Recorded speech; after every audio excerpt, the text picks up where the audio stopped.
우스운 이야기를 한번 해보고 싶습니다.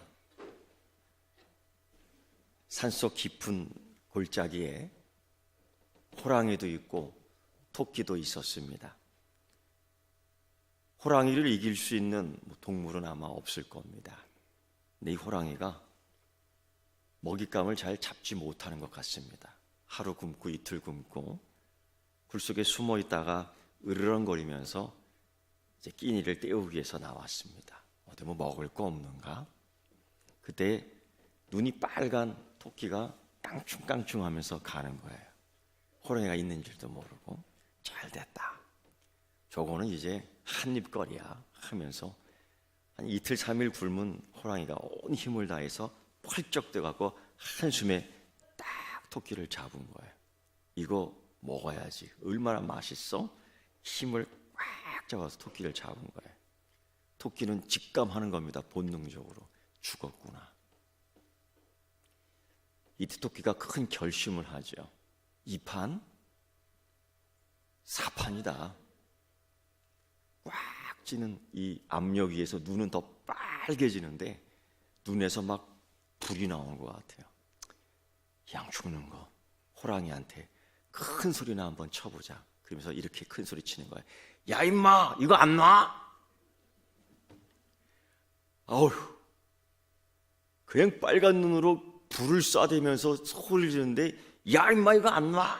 하는데 호랑이가 깜짝 놀라면서 이걸 놓은 거예요. 호랑이가 그러는 거예요. 이게 미쳤나? 토끼가요, 그래 미쳤다. 미친 고기 먹고 한번 너도 미쳐볼래? 하면서 달려드는데 누가 도망간 것 같아요? 호랑이가 도망간 거예요. 우스운 이야기입니다. 호랑이가 굴속에서 곰곰이 생각했어요. 이건 있을 수 없는 일이야. 이건 자연 질서를 파괴하는 행위야. 호랑이가 땅을 치며 통곡을 하죠. 이래서는 안 되지. 다음 날 어쨌든 끼니를 때워야 돼요. 배고픔이 점점 몰려옵니다. 또 한 자리에 웅크리고 먹잇감을 노리고 있는데 어제 그와 비슷한 또 다른 토끼가 깡총깡총 지나가는 거예요. 여기 토끼의 굴이 있구나. 이번엔 내가 놓치지 않으리. 토끼 한 마리를 또 딱 잡았어요. 그러면서 토끼를 한 입에 딱 먹으려고 그러는데 이 토끼도 같은 씨족인 것 같아요. 눈이 빨개. 그러면서 큰 소리로 이렇게 외치는 거예요. 나야 임마, 나야. 어저께 너 몰라? 나야. 근데 사이에 소리를 지르니까 토끼가 움찔하면서 또 이 토끼를 놓쳐버리는 겁니다. 야, 호랑이가 어이가 없는 거죠. 그러면서 굴 속에서 세상 질서가 깨지는구나 한탄을 하는 거예요. 저 토끼는 미쳤어. 그 다음날 큰 결심을 합니다. 오늘은 진짜 너무 허기가 져서 죽을 지경이에요. 정말 호랑이가 풀을 뜯어 먹어야 될 정도로 되는 게 없는 거예요. 근데 때마침 첫 번째 토끼와 다르고 두 번째 토끼와 다른 분명히 다른 토끼가 딱 지나가는 거예요. 깡총깡총. 근데 너무 자신이 있어요. 그래, 이번에는 내가 이 판 사판이야. 딱 잡았어요. 그리고 또 한 입에 먹으려고 그러는데 그 토끼가 눈에서 빨간 빛을 발사하면서 한마디 했습니다. 그 소리를 들은 호랑이가 이건 사기야, 이건 사기야 하면서 기절해 버렸어요. 토끼가 뭐라는 줄 아세요? 들어보세요. 야 임마, 너 소문 다 났어. 그 소리를 듣고서 호랑이가 기절을 해버린 거예요. 우스운 얘기지만은 이게 호랑이가 미쳤든 토끼가 미쳤든, 호랑이가 사기를 당하든 토끼가 사기를 치든 그런 세계가 되어버린 것 같습니다. 좀 우리 시대가 그런 것 같아요.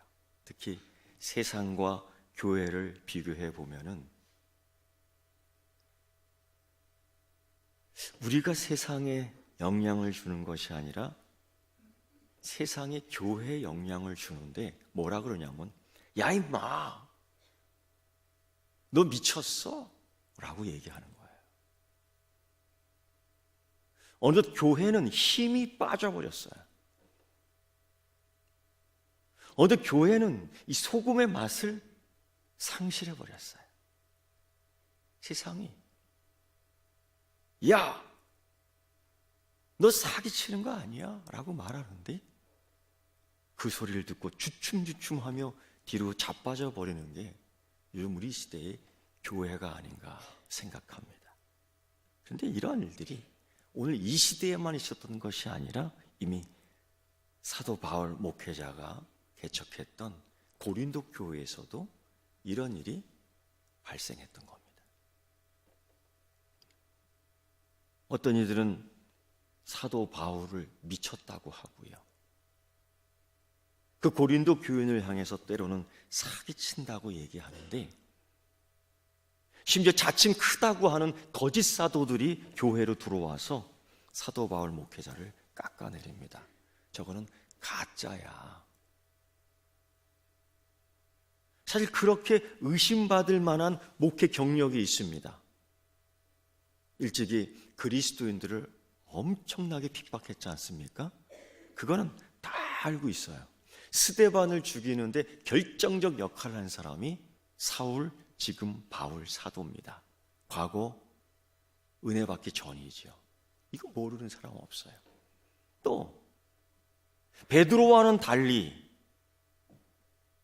예수님과 동고동락한 이력은 없습니다.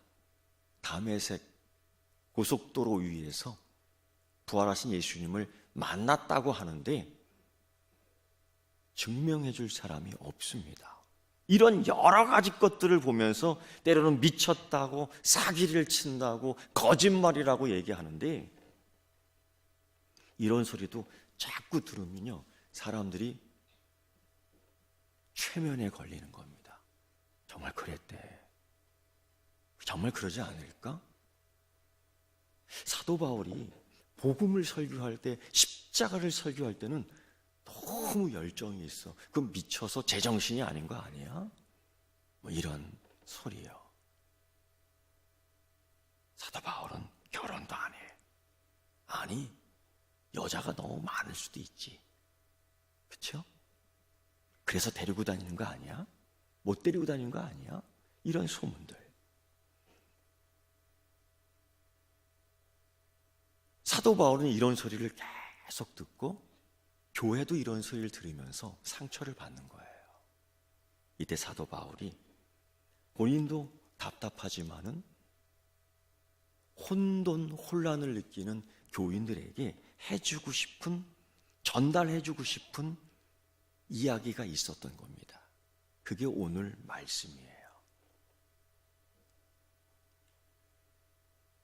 우리가 어떻게 살아야 되느냐? 우리가 누구이냐? 우리가 왜 사느냐? 이런 것들을 분명히 이 세대에 이야기해 줄 수 있어야 되고, 우리가 사는 목적과 우리가 사는 그 힘의 능력이 어디에서 어디로부터 가는지를 이 세상에 대해서 보여주는 거예요. 그래서 야! 라고 할 때 왜? 라고 대답해 주고요. 미쳤어? 할 때 아니라고 대답해 줘야 되고요. 우리 이렇게 그리스도의 능력을 되찾아 능력 있는 그리스도인 교회가 돼야 되는 이 세대에 봉착하고 말았습니다. 세상은 이미 핍박의 종류들을 가지고 우리를 핍박하기 시작했고, 교회는 이미 이 세대에서 환난을 겪고 있습니다. 심지어 이제 세계의 흐름 따라 법적으로 세계법과 국내법에 의해서 교회는 더 이상 교회의 십자가 복음, 오직 예수라는 이 복음의 말씀을 전할 수 없는 시대가 곧 옵니다. 하나님이 창조한 질서대로 사는 것이 바른 것인데, 그럼에도 불구하고 그런 것들을 전하지 못하게 하며 가르치지 못하게 하는 교육과 설교가 이제는 막힐 것입니다. 이미 그러한 핍박과 그러한 환난의 시대가 우리 발 앞에 딱 왔어요. 그거를 느끼십니까? 심지어 교회를 향해서 야 임마라고 부르고, 심지어 교회를 향해서 미쳤어, 사기꾼들이야 라고 공공하게 각가지의 대중매체를 통해서 돌고 있습니다. 그리고 우리는 거기에 현혹되고 있습니다. 그런 거를 느낄 수 있겠습니까? 오늘 사도 바울 목회자는 그러한 교인들 교회에게 자기의 모습을 바로 보여주기를 원했고, 마치 세상에 대하여 우리의 모습, 우리 교회의 모습을 바로 보여주기를 원하여 우리가 사는 동기가 무엇인지, 우리가 그리스도인 되기로 작정해서 우리가 진짜 모습에 미쳤거나 사기꾼이 아니라는 것을 알려주고 싶으 하여 우리가 사는 동기가 무엇인지를 세 가지로 정리하여 이야기하고 있습니다. 그 중에 첫 번째 1번 동기부여가 오늘 읽은 우리의 말씀이에요. 우리가 몸에 있든지 떠나든지, 즉 죽든지 살든지 이판사판인데, 우리가 왜 사느냐, 사는 이유와 목적이 뭐냐, 세상과는 다릅니다. 나의 유익이나 나의 기쁨이나 나의 즐거움이나 나의 행복, 이것만을 추구해. 물론 우리도 그런 부분이 있습니다. 그러나 본질적으로 우리의 동기, 목적이 무엇이냐, 그리스도인으로서 사는 이유가 무엇이냐, 그는 나에게 있는 근본이 아니라 나를 죄에서 구원하신 우리 주님 예수 그리스도를 기쁘게 하는 자 되기 위하여 사는 것인 줄 믿습니다.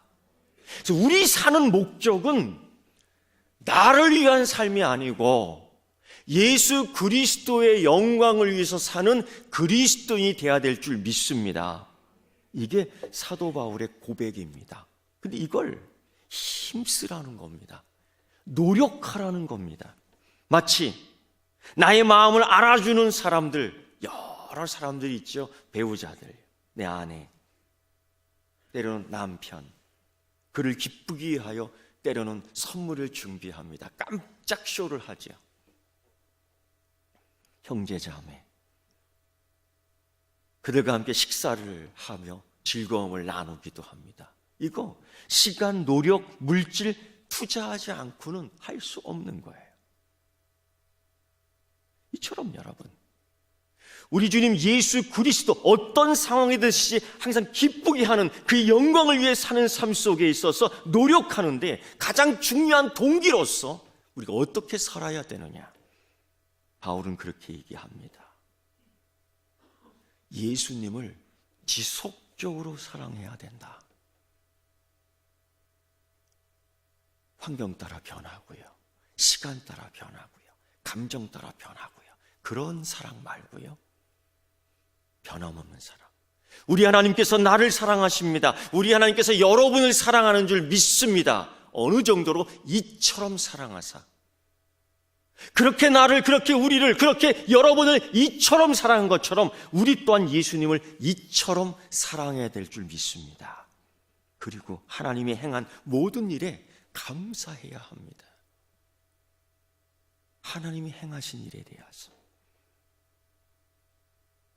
이것은 힘쓰지 않으면 안 되는 일입니다. 시간이 나니까 기도하고요. 예배 드릴 수 있는 여유가 있어서 예배를 드리고요. 하나님께 드릴 수 있는 것들이 남아있으니까 드리고요. 아니요. 신앙은, 믿음은, 우리의 삶은 그것이 아닙니다. 그럼에도 불구하고의 신앙, 죽음은 죽으리라고 하는 이 신앙이에요. 이판사판이죠. 이 종말론적인 신앙이에요. 이 믿음을 가지고 우리가 우리 주님 예수 그리스도께 가는데요, 저는 이렇게 얘기합니다. 졸립니까? 여기 와서 주무세요. 저는 설교를 할 테니까 여러분 그래도 여기 와서 주무십시오.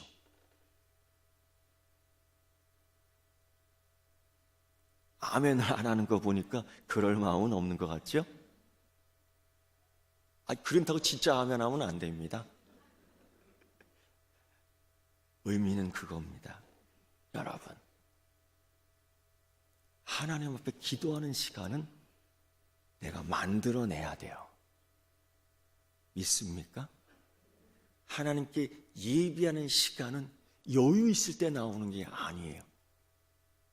마치 여러분이 여행의 계획을 오래전부터 짜는 것처럼 짜놓는 겁니다.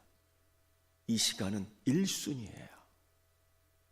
물질이 있어서 드리는 것, 물질이 없어서 못 드리는 것이 아니라 내 것을 쪼개어가며, 아니 하나님 주신 은혜를 나누는데 항상 구별되어 내올 수 있는 준비된 믿음이 있기를 원합니다.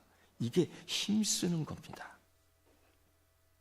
주님께 지속적으로 순종, 예배하기 위해서는 여러분, 방종에 빠지려는 유혹들에 대해서 항상 경계해야 됩니다. 세상은 희희낙낙하는 유혹, 희희낙낙하는 소리, 희희낙낙하는 그림들을 얼마나 보여주는지요. 거기에 중독되면은 빠져나올 수 없을 정도로.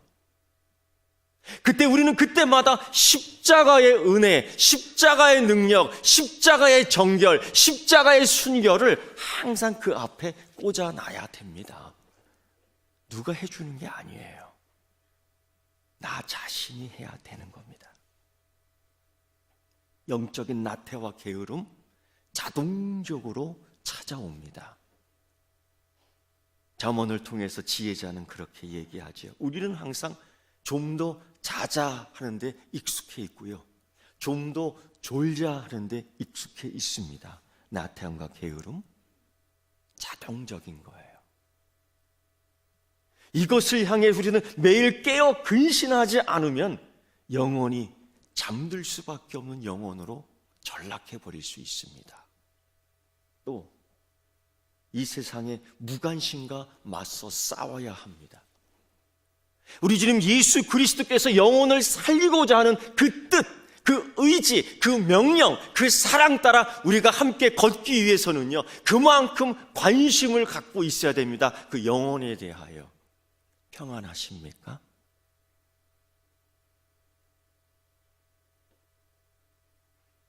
어떤 분이 교회는 나오고 싶은데 자신이 없는 거예요. 들어봤습니다. 얘기해 보세요. 이유가 있죠. 나만이 갖고 있는 컴플렉스, 나만이 갖고 있는 약점, 다른 사람들에게 보이고 싶지 않은 단점 있습니다. 그것 때문에 교회 나오는 게 참 힘들어요. 저는요, 결혼에 실패했습니다. 저는요, 고향을 떠났습니다. 저는요, 술이 없으면 살 수가 없습니다. 저는요, 세상 사는 재미가 없습니다. 저는요, 제게 말 걸어주는 사람이 없습니다. 그런데 교회 나오고 싶습니다. 그런데 교회 나오기가 두렵습니다. 제가 이렇게 얘기합니다. 우리 교회는 실패한 사람이 많습니다. 우리 교회는 술 잡수시는 분도 많습니다. 우리 교회는 외로움을 타는 사람도 많습니다. 세상 살다가 보면은 무관심할 때도 있는데 그래도 관심은 조금 있습니다. 그러니 술 취한 대로 나오세요. 그러니 외로운 모습으로 나오세요. 우리 주님은요, 당신을 사랑하십니다. 우리 주님은 당신과 같은 사람에게 관심을 갖습니다.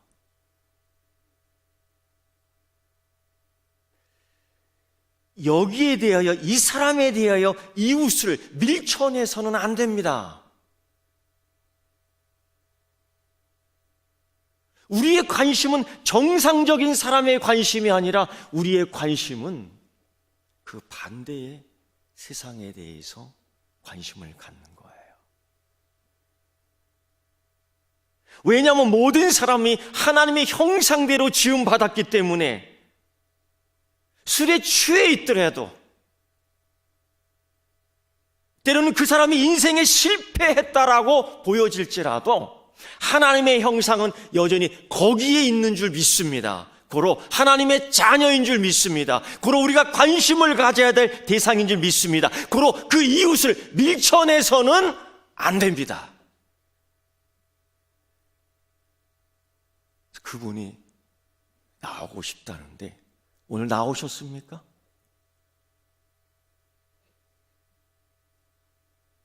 나오셨습니까?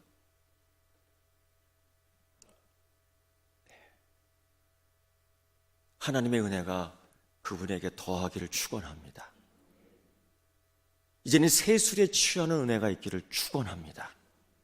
이제 주의 능력이 임하기를 축원합니다. 이러한 것들은 일부분입니다. 이런 모든 것들이요, 내 기쁨을 위해 사는 것과는 좀 거리가 있습니다. 그래, 어쩌면 피곤할 수도 있겠지만은 이런 모든 삶은, 행동은 주를 기쁘시게 하는 동기에서 나오는 겁니다. 사도 바울은 바로 그리스도의 모습이 그거라는 거예요. 여러분이 가지고 다녀야 될 삶의 습관은 나를 기쁘게 하는 것이 아니라 그리스도를 기쁘게 하는 것이다. 두 번째의 동기는요,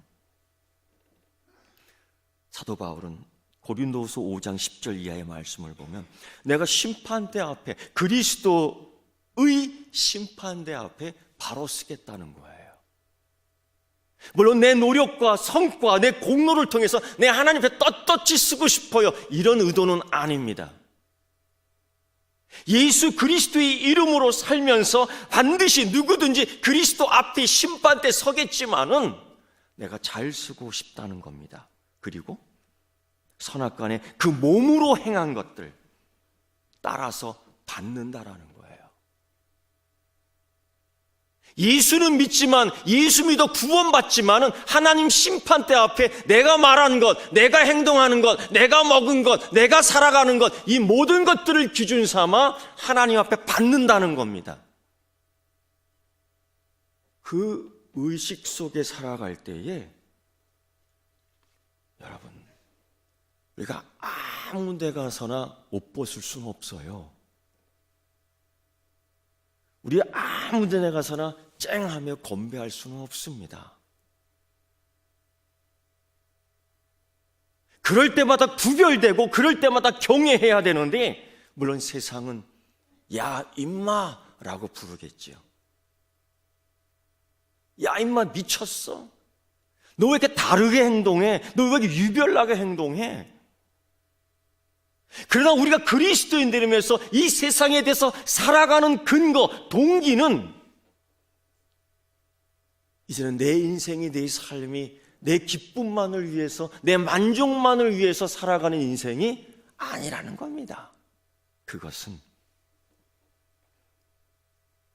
그 이유는 또 하나, 우리가 우리 몸의 행실대로 예수님 앞에 서게 된다는 거예요.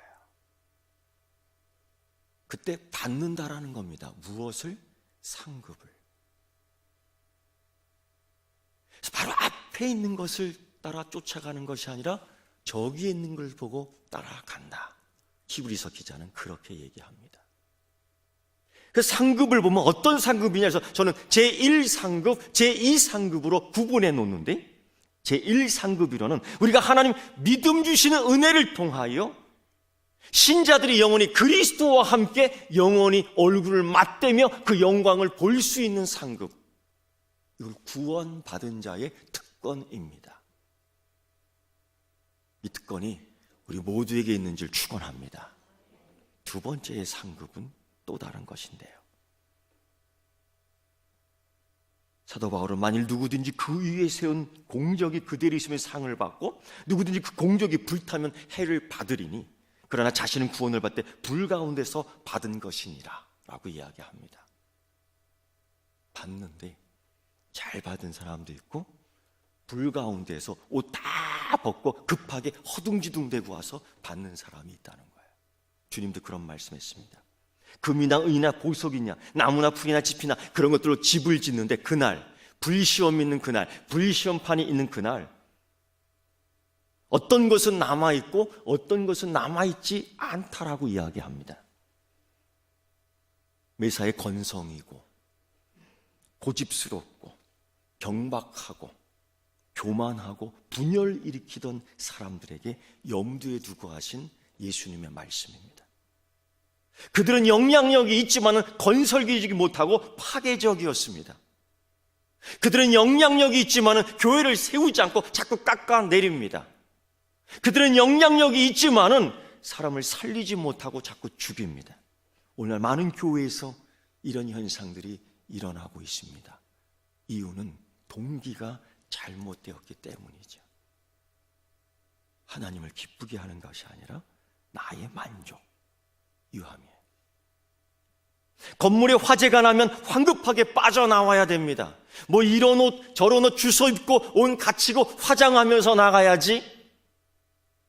그랬다가는 다 죽고 맙니다. 바울은 이때 그렇게 얘기해요. 구원의 상실까지는 아니래도 심각한 상실한 부분이 있다라는 겁니다. 고로 우리는 11절에 사도 바울은 그래요. 그래서 주의 두려우심을 알고 있으므로 주의 두려움 이것이 있기 때문에 우리가 하나님 앞에 바로 서야 된다. 이 두려움이라는 것은 공포가 아닙니다. 이 두려움이라는 것은 소름 끼친다는 것이 아닙니다. 이 두려움은 예배적 용어예요. 하나님 앞에 서는 경외입니다. 우리가 살아가는 이유, 그 동기, 세상이 우리를 향해 야 임마라고 부르는데 너는 미쳤어 라고 부르는데 너는 사기꾼이야 부르는데 이런 삶의 이러한 외침과 조롱과 핍박 속에서 우리가 살아야 될 이유는 우리가 하나님 앞에 서 있기 때문인 줄 믿습니다. 그 가운데 우리는 상급을 받습니다. 세 번째요, 동기가 그렇습니다. 그럼에도 불구하고 핍박하는 그 세상에 대하여, 야유하는 그 세상에 대하여, 조롱하는 그 세상에 대하여 우리가 살아야 될 동기가 있습니다. 가장 큰 이유이기도 한데 바로 예수님의 사랑 때문입니다. 처음부터 끝까지 우리가 살아가는 이유는 상대를 그럼에도 불구하고 존귀하게 여길 수 있는 것은 그들에게도 하나님의 형상이 있기 때문에 우리는 사랑의 목적을 가지고 함께 사는데 필요하다면 예수 그리스도의 사랑 때문에 하나님이 나를 사랑한다는 이유 때문에 그 목적을 위해 필요하다면 우리는 어떠한 희생도 감수해 낸다라는 겁니다. 이 목적 동기가 분명해야 된다라고 사도 바울은 고린도 교회에 이야기하고 있어요. 이것이 오늘 이 시대에 교회에게 전하는 말씀입니다. 세상이 말입니다. 교회를 향하여 자꾸 얘기해. 야 임마, 너 미쳤어. 왜 우리랑 같이 놀지 않고, 왜 우리랑 같은 색깔로 있지 않고, 왜 우리랑 같은 방향에 있지 않아? 왜 자꾸 구별시켜? 왜 자꾸 경건의 모양을 갖추고 있어?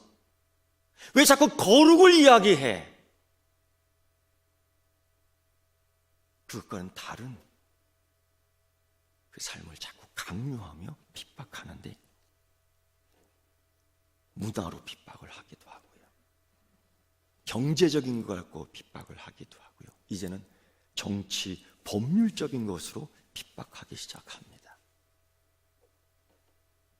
그럼에도 불구하고 우리가 이 세상에서 살아갈 때에 그리스도인으로 살아가는데 그 동기가 분명해야 돼요. 예수 그리스도의 사랑의 목적을 두고 예수 그리스도의 사랑의 능력으로 우리는 살아야 될 줄 믿습니다. 사도 바울은 그 원리를 이야기해 주는 거예요. 그리고 그 원리를 듣고 그 기본을 듣고 반석 위에 서라는 겁니다. 흔들리지 말라는 겁니다. 당황해하지 말라는 겁니다. 뒤로 주춤주춤 물러가지 말라는 겁니다. 심지가 없어 흔들리지 말라는 겁니다. 견고해지라는 겁니다. 담대해지라는 겁니다. 여러분, 지금까지 교회 역사 속에서 핍박이 없었던 교회 세대가 어디 있었습니까? 다 있었지요. 그래도 이겨냈습니다. 승리했습니다. 왜? 이런 삶의 동기가 분명했기 때문입니다. 예수님은 얼마나 우리를 사랑했습니까? 주님의 사랑에는 두 가지의 모습이 나타납니다. 그 행동의 모습은 첫째는요, 주님은 우리 죄를 위하여 대표로 죽으셨습니다. 우리 죄를 위하여. 우리도 그 죄에 대하여 그때 같이 죽었습니다. 근데 죽음으로 끝나는 게 아니라요, 다시 사는 생명, 부활로 다시 시작하는데, 주님이 죄를 이기고 살아나실 때 그 자신만 산 것이 아니라 우리도 새롭게 해주신 줄 믿습니다. 우리는 그 능력으로 사는 거예요. 우리는 그 사랑으로 사는 겁니다. 부활 생명에 동참하고 그 생명으로부터 우리의 의지, 방향, 추진력, 능력들이 그 생명에서 나오는 줄 믿습니다. 그래서 사도 바울은 그렇게 얘기하죠. 나도 내 속에서 능력으로 역사하시는 이의 역사를 따라 힘을 다하여 수고한다. 오늘 힘써야 된다, 수고해야 된다. 땀을 흘려 예수 믿으려고, 예수 잘 믿기 위해서, 예수께 가까이 가기 위해서 땀을 흘려야 되는 줄 믿습니다. 이제부터는요, 남이 끌어주기를 바라지 마세요. 이제부터 누가 대신해서 기도해 주겠지 생각하지 마세요. 내 대신 누군가 은혜를 갖다 주겠지, 내 대신 누군가 축복을 갖다 주겠지, 그런 기대하지 마세요. 이제부터는 예수 믿을 때에 땀을 흘리십시오. 기도의 땀을 흘리세요. 찬양의 소리를 높이며 목에 힘을 주십시오. 수고하기에 더 애쓰십시오.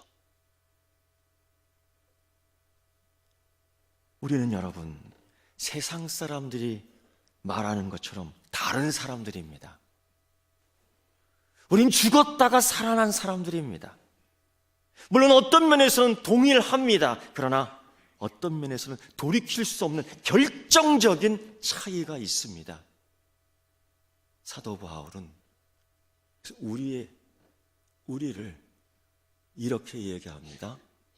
그리스도인이라고요. 그리스도인. 고로 우리의 이제는 독자적으로 살아가지 않고 우리 주님 예수 그리스도의 은혜로, 우리 주님 예수 그리스도의 사랑으로, 우리 주님 예수 그리스도의 능력으로 살아가는 이 세상에 대하여 그리스도인인 줄 믿습니다. 사랑하는 성도 여러분, 이제요, 이 동기가, 이 목적이 우리에게 있습니다.